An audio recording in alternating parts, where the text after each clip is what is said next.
Snack, check. Computer, check. Alright, time to watch some Zombie Land Saga. Oh, Tai, how you always make me laugh. You truly are my favorite.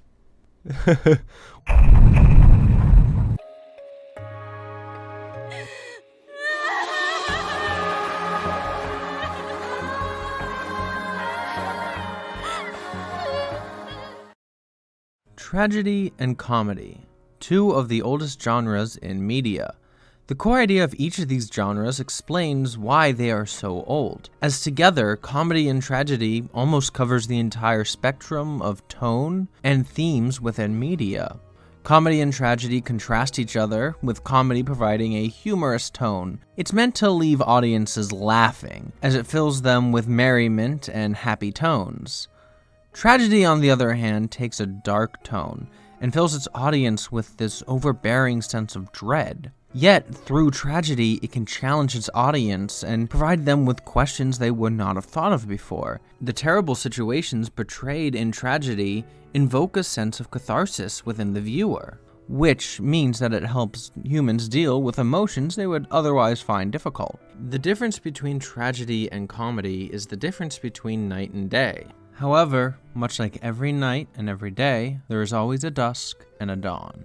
Now, for a moment, don't think about the night and the day, but instead the sunrise and the sunfall. The event is noted for being beautiful in ways that the day and the night just can't be. This is actually very similar to what happens when you mix tragedy and comedy. Some stories attempt to combine these two genres. However, unfortunately, the contrasting nature between them can make it difficult. Yet, when it's combined well, it can create these beautiful pieces of work that affects audiences in ways that tragedy and comedy cannot do alone, and provides the audience with the catharsis in a way that's not painful.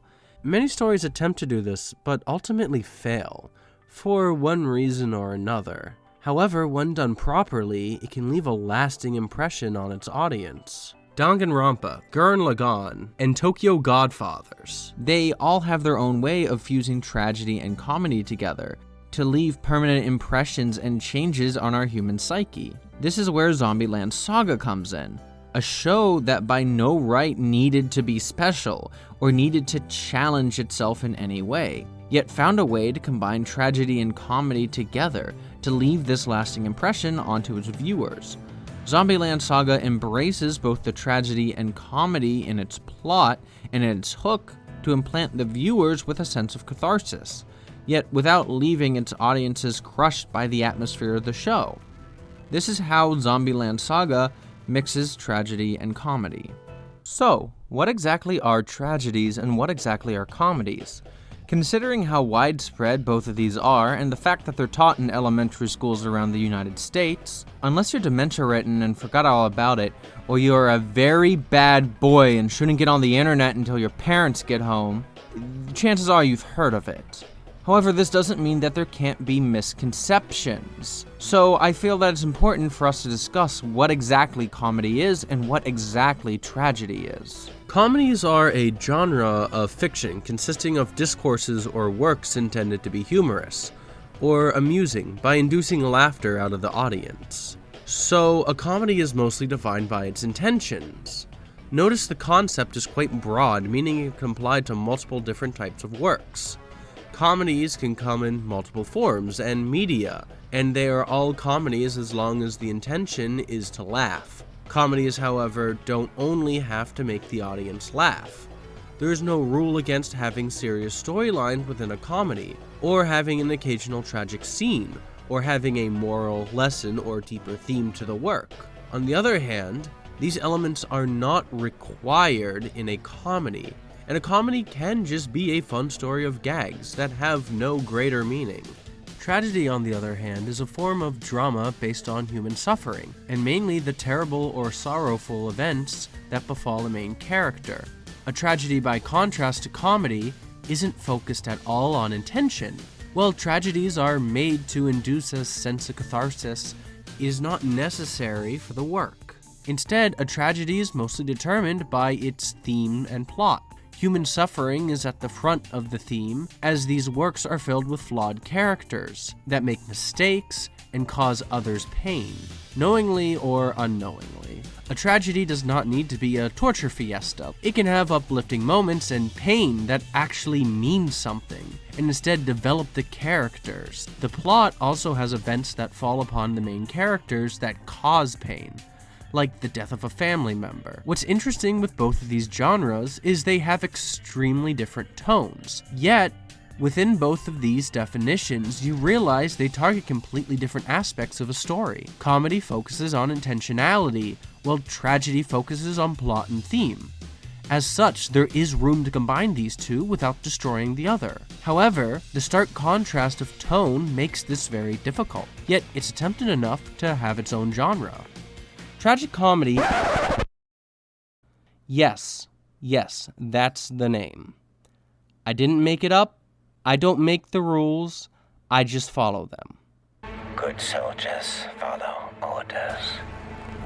Tragic comedy is what fills this gap and combines these two genres. A tragic comedy can come in either a serious piece of work with a happy ending or a tragedy with comedic elements.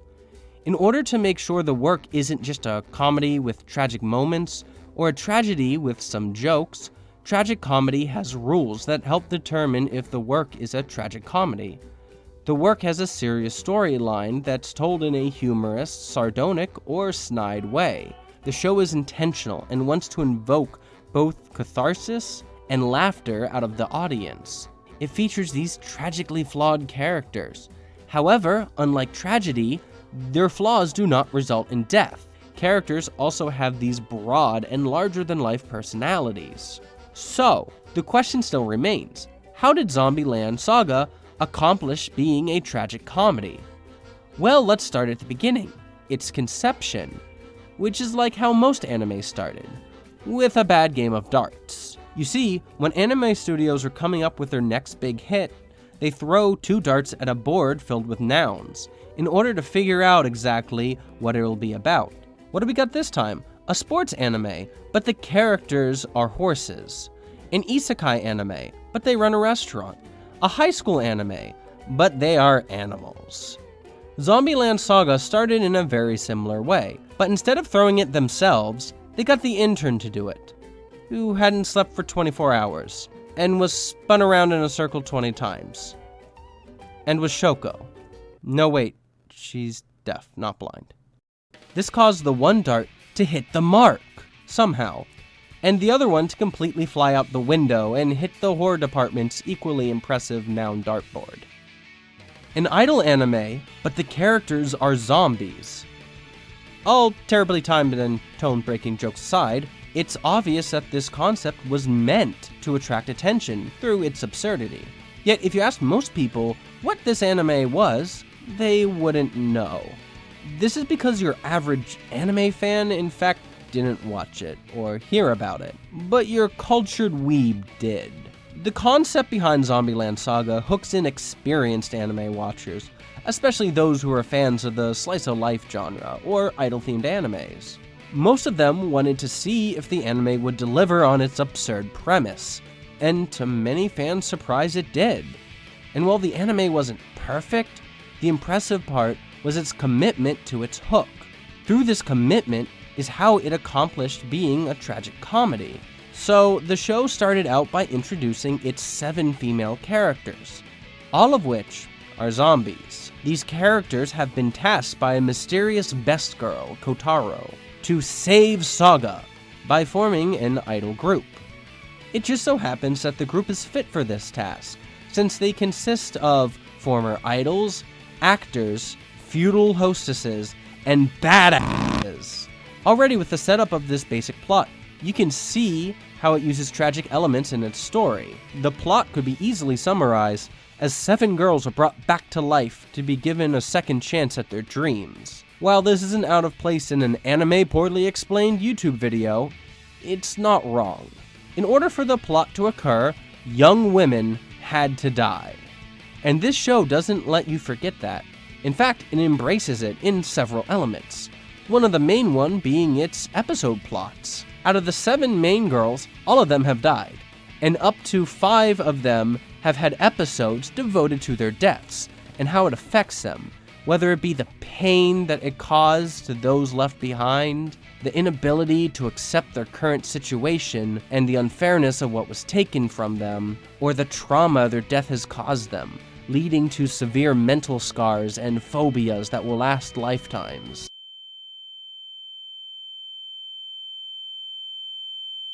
This show loves to tackle these dark themes that are only possible because they are, well, zombies.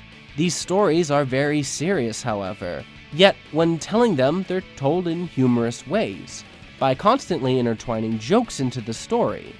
The jokes help lighten the tone of the episode, which would otherwise be overbearing and dark.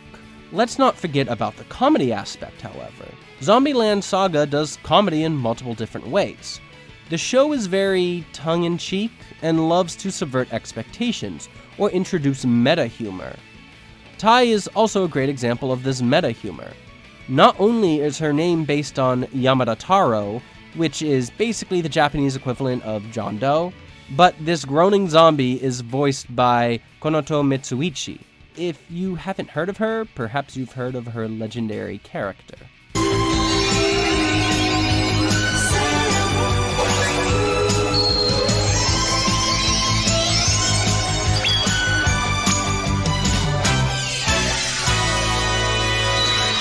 Zombie Land Saga also creates these larger-than-life characters. And by having these larger-than-life characters interact with each other and their environment, it creates a lot of joke opportunities, both through physical humor and through their interactions.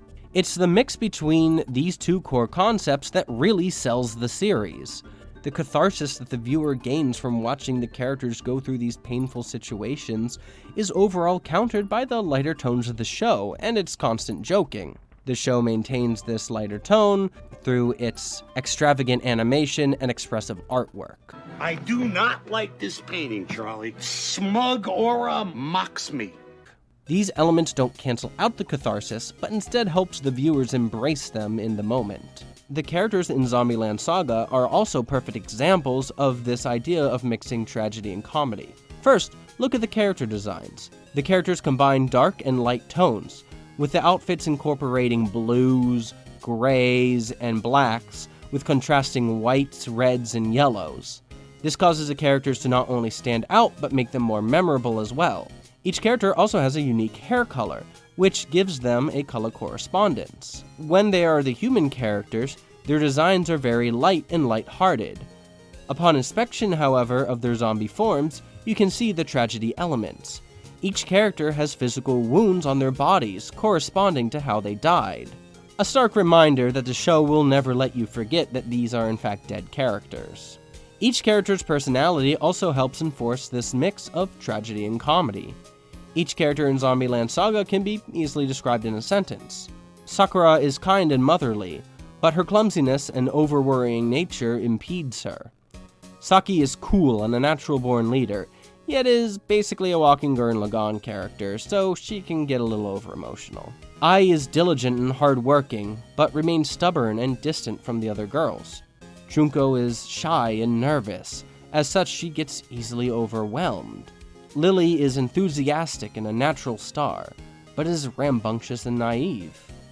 Yaguri is calm and collected, but is in constant culture shock. Tai is loyal and honest, but is not aware and acts more like a dog sometimes. And finally, Kotaru is reliable and talented, but is eccentric and doesn't rely on others like he should. Each character has a personality, but the show makes each of them have a tragic flaw. These tragic flaws don't lead to death either.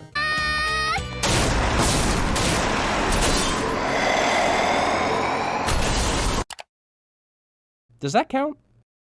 The fact that each character can be so easily described in a sentence means that each character is broad. When faced with large groups of main characters, it's a good idea to make these simple, overarching personality types.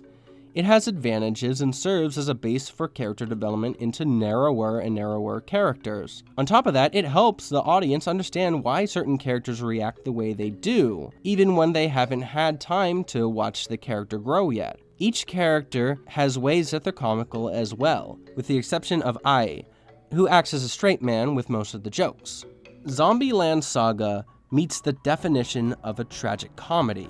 But why does this matter? The reason it matters is because of its hook. By combining tragedy and comedy, Zombie Land Saga lives up to the hidden potential in its hook, and allows it to tell a unique story that it wouldn't have been able to tell otherwise. It's also important for ways that it affects the characters. In idol anime, the characters are at the forefront, and as such, each must be likable in one way or the other, in order for the audience to grow attached to them. While multiple different anime have ways at attempting to do this, Zombie Land Saga uses real human weaknesses introduced by its unique hook to make characters feel alive. Who would have ever thought that in order to make characters feel alive, you would first have to have them be dead?